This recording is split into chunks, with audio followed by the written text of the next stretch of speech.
I'm afraid I have to insist. I mean, we gotta let them go, because if the Pinkertons come through again, they will kill everyone. John? Insist?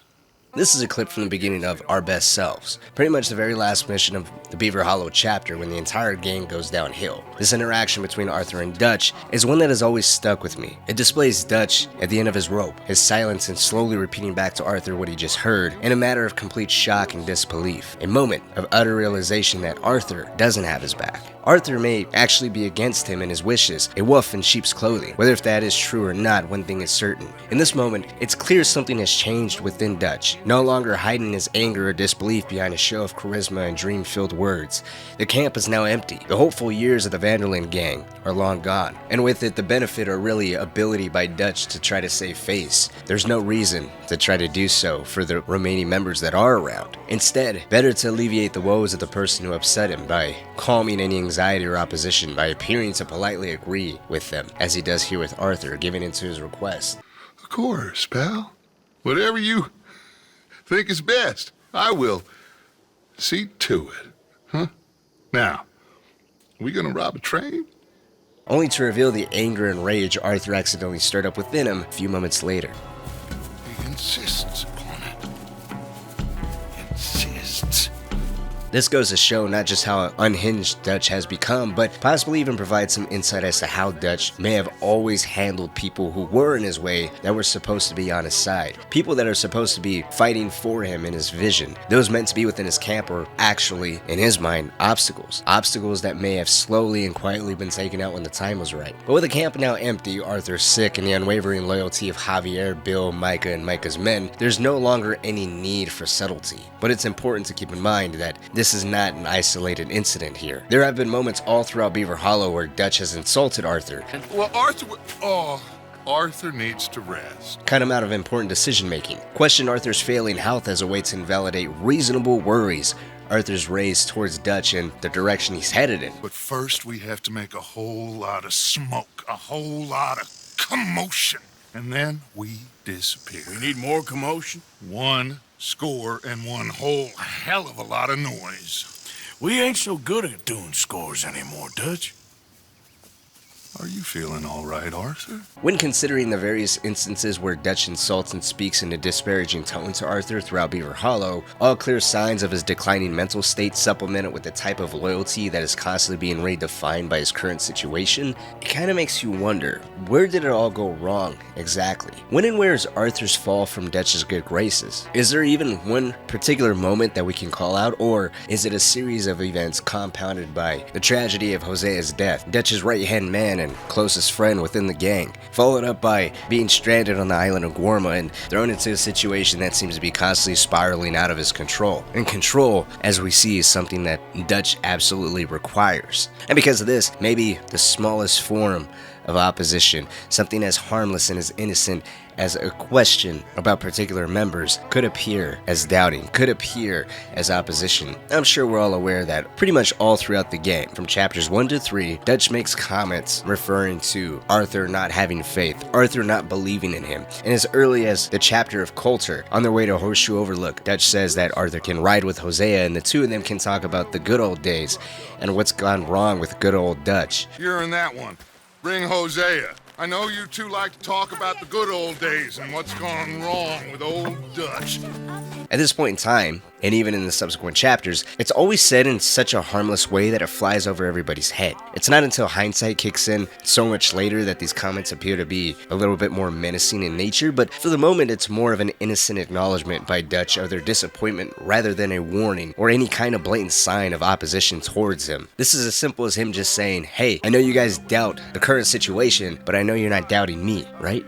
He still has the very thing he wants from them, and at that point in time it was blind, unwavering loyalty. After combing over so many of the main missions spanning from Horseshoe Overlook to the days of Beaver Hollow, we see Dutch in various stages. Horseshoe Overlook, we find Dutch in a state where he's much more level-headed, trying more so to keep the gang together with no overt signs of aggression. Here at this point in time, he is seen more as a silver-tongued leader. There's no need to get his hands dirty or really any intention to do so. He's more preoccupied with actually practicing his own teachings and trying to get enough money so that way they can continue to move on into a land that's much more, in their words, free. Heading into Clement's point, he's much more aggressive with taking advantage of the locals, leading the initiative, ensuring the gang ingratiates themselves with the Greys, and the chapter's topped off with Hosea and Dutch showing more aggressive, vindictive tendencies than they have before. You want me to kill you too, old woman? You bastards! Where's the boy?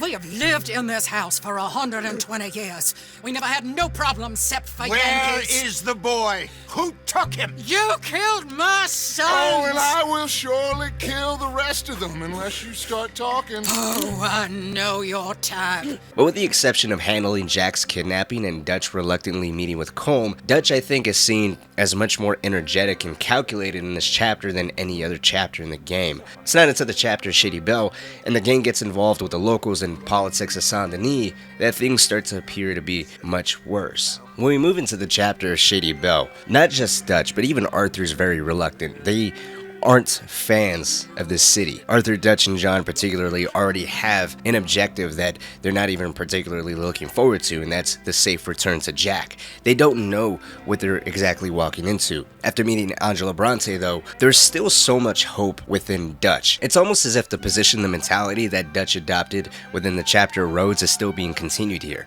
He takes the initiative of trying to work with Angela Bronte, looking for leads or any other jobs that he and the other gang members can exploit. There's talk of a trolley station, there's talks of a bank, there's talks of a ferry job. He doesn't take the back seat, the silver-tongued, charismatic leader that he was during the events of Horseshoe Overlook. He's much more front and center, similar to how he was during the chapter of Rhodes, but he's still not quite showing anger or being incapable of his own actions. It's not until one particular event that it all starts going downhill, and that is the trolley job. The trolley station, as we all know, was ultimately a trap set by Angela Bronte. This was a singular catalyst that I think was the moment where Dutch started to really show his true colors. If we look at the order of missions right before the trolley station job, Shady Belle was actually attacked by the O'Driscolls. And there's a moment at the end of the mission where there's an exchange between Arthur and Dutch that I think is noteworthy. Scrimshaw! Already taking care of it. Come on now, work. Colm O'Driscoll. That man can really hate. So can I, Arthur. So can I. We need to get moving. Without a doubt, a foreshadowing of events to come. However, in the moment, it looks like Dutch is alluding to this anger and rage being taken out on Colm, when in fact, it happens to be taken out on Bronte. The death of Angela Bronte is going to be an event that's always going to be cited because it plays such a crucial role. Not just for the fact that Dutch kills someone in cold blood, and it's not just for the fact that he does it in such a brutal way by feeding his corpse to alligators, and of course doing it in front of practically everybody, including Arthur and John, two other members that arguably idolize Dutch in a way that no other member really does. It's incredible to think how major of an event this was, and just the display of the brutality here that completely destroyed his image, showed how unhinged, how uncontrollable his rage can be at times, but also there's an important source that we need to look into here. During the killing of Angela Bronte, it looks like Dutch is angry in the moment because he remembers the betrayal, and on top of that, leading up to this mission, Dutch's justification for taking out Bronte is because the gang plans on hitting the Saint Denis bank, and with them hitting the bank within Bronte City, Bronte's going to take it personally, and he knows where the gang is. So there's going to be a personal vendetta that's probably going to rival that of even Leviticus Cornwall. Better to take him out before he gets us, Dutch says. However, if we look at Arthur's journal, it appears to be a little bit of a different story. Writing about these events, Arthur says, "Seems those of us who thought Angelo Bronte was a lizard in a suit was right, and them as thought he was a gentleman thief eager to help us on our merry way was wrong. Bastard sent us into a trap in town. Told us to rob a trolley station. No money, but the entire police force waiting for us. Dutch nearly died. Lenny fought real hard. The kid is good in a fight, and saved us. Dutch is planning some big escape for us all, some grand master plan. Everything we are attempting here seems troubled. I hope we can get out of here alive." And he goes on with, Right now, it don't seem likely. Dutch is raging about Bronte's deception or betrayal or whatever quite it was. Dutch don't like being made a fool of. Even Micah, with all his teasing and nettling, plays it real cool with Dutch. I would not want to be Bronte right now. I cannot see Dutch letting this pass. After reading that passage, hearing Micah himself was trading eggshells around Dutch just goes to show that this was a unique situation, a unique circumstance. That was one that was very volatile, and Dutch took very personally. While this may not have been the instance where Arthur fell out of good graces within Dutch, I think this is a moment where Arthur at least acknowledged that there's something deeper within Dutch that other people had not quite seen yet. Something that was put on full display the moment that Bronte was finally killed. The next entry into Arthur's journal talks about him doubting Dutch, not in his ability to keep his head together, but more so in his plan, in his ability in actually seeing the vision and seeing where he wants himself and the gang to ultimately be. Well, it's not Arthur that's the most vocal during the killing of Bronte, but in fact John. It might seem like this is a little bit of an insignificant event to really recall upon to say is the catalyst, but if you were to look at the main cutscenes across the story, there's no real rift between Arthur and Dutch until Guarma. The next biggest instance, obviously with the exception of Bronte, is when Dutch kills the old lady in cold blood in the island of Guarma when she demands more money, and Dutch yet again kills her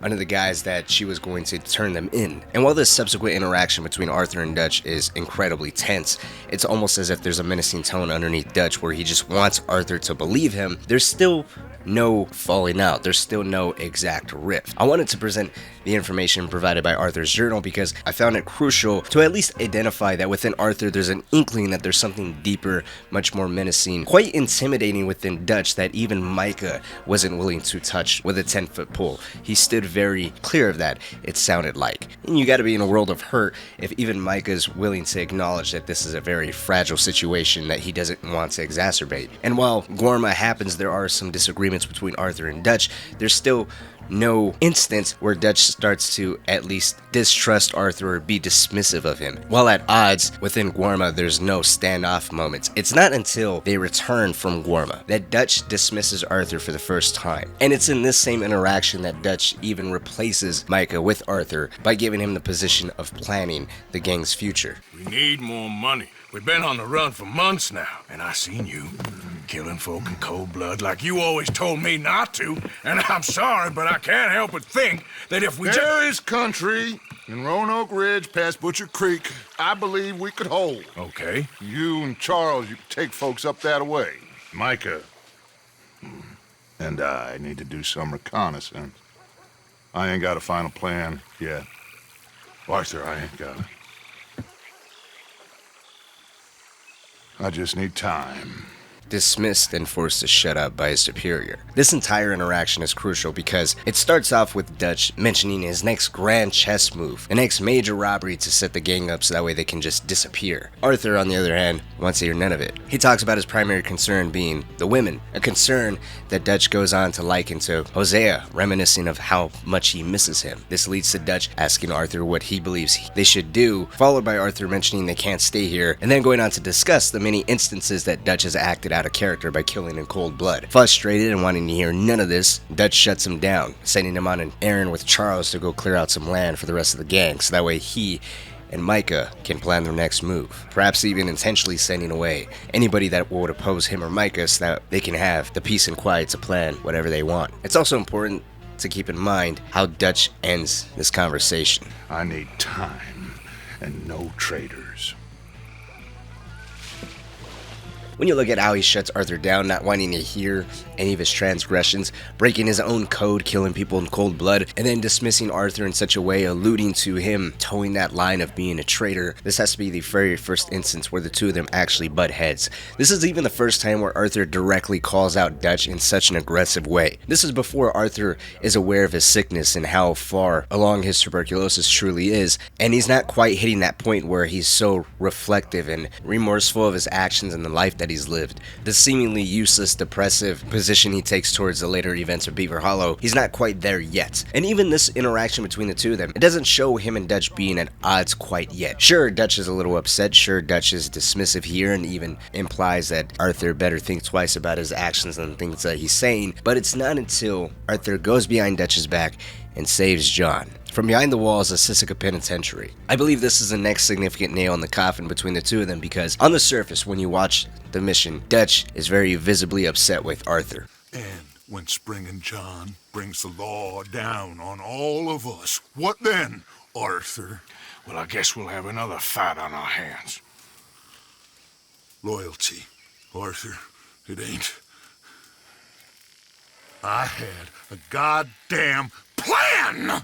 I've talked a little bit about this in a previous video, but ultimately, Dutch is rightfully upset on the surface because the gang is not in a position where they can fight off the Pinkertons or any other law enforcement that might be coming to take John back to the penitentiary. And with the lawmen coming to take John back, that'll obviously bring death at the gang's doorstep, something none of them are prepared for. A very fair argument considering the majority of the gunmen have basically just gotten back from the Revolutionary War they got sucked into on the island of Guarma. They're barely settling into the camp at Beaver Hollow. Everybody is just starting to settle down, settle in, and plan their next move, not just individually, but collectively. So it would make sense for Dutch to get upset. However, when Dutch starts to talk about this logical argument and then bring up the concept of loyalty again, only to get upset at that he had a plan that Arthur just undermined, it starts to appear that Dutch really just got upset at Arthur deciding to do whatever he wanted to do and not necessarily putting the gang in jeopardy. That issue is second to going behind Dutch's back. At least that's how it's portrayed within this moment right here. And it's almost as if parallel to the whole Angelo Bronte situation where, yes, you do have the argument that you are putting the gang in jeopardy, but it's Dutch's vanity and taking a personal insult to the other person's actions that demand immediate retaliation, that demand an immediate reaction. And if we consult Arthur's journal yet again in terms of this particular event, we get a little bit more insight between how deep this rift really was between the two of them. In Arthur's journal, he writes, Mrs. Adler and me got attacked by Dutch. I went behind his back, sure, and he never likes that, but I suppose the years of blind loyalty is at an end. Loyal, yes, but not blind. Not until he opens his eyes as to the hell we are in and who his friends really are. Micah, I no longer trust whatsoever, nor do I trust half of them, nor myself. The whole thing is a mess, and I cannot think clearly. If we were to put a little bit more value into Arthur's perspective and how he interprets Dutch's actions and how Dutch is processing things, we can draw our own conclusions by what we're seeing within the cutscenes, of course, but when you dive into Arthur's notebook and listen to his inner monologue and his thoughts and everything going on around him, you start to see that Arthur really does have a much better understanding of his adopted father. It's almost similar to what we see go on throughout Beaver Hollow. While Arthur keeps trying to plead to Dutch's rationale, some logical side that hopefully is still there, Arthur continues to make attempts, hoping and praying that Dutch will listen to him and not continue to do all kinds of crazy things, in his words, quote unquote, creating all kinds of noise so that way they can get away, using the Indians as distraction, blowing up a bridge, mounting assaults against the United States Army, or even killing Leviticus Cornwall. It almost echoes the same sentiments here within the journal,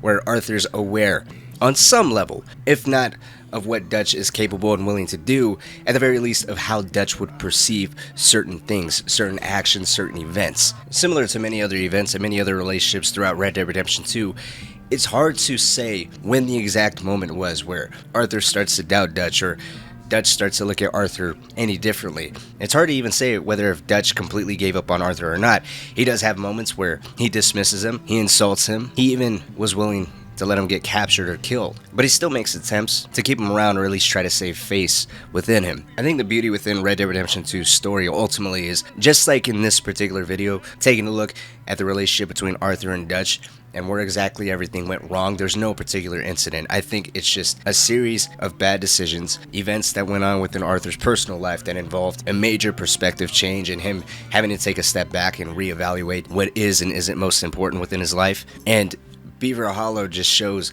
this weird moment where there's behavior conducted by both Arthur and Dutch that neither one of them probably would have ever exhibited if, for Arthur, he wasn't sick, and if for Dutch he didn't witness the death of Hosea, on top of losing all the gold from the Saint Denis bank, on top of constantly being on the run and the situation endlessly spiraling out of his control. I do believe it's this interaction that first showcases them butt heads, and it's the first time Dutch, on some level, acknowledges that Arthur isn't as blindly faithful to him as he once thought he was. And it was compounded by Arthur going behind his back, rescuing John, and then at every turn continuing to question Dutch, his intentions, his next move, why he's causing so much smoke and so much noise, when in Arthur's perspective, it's better to just lie low. But I'm going to pass this on to you. When do you think was the exact moment that the two of them fell out? You think I'm right? Do you think it was another time? Or am I missing something? Let me know down in the comment section below. Like always though, thank you so much for watching. If you have any theories, character analysis, or relationships or anything like that you want to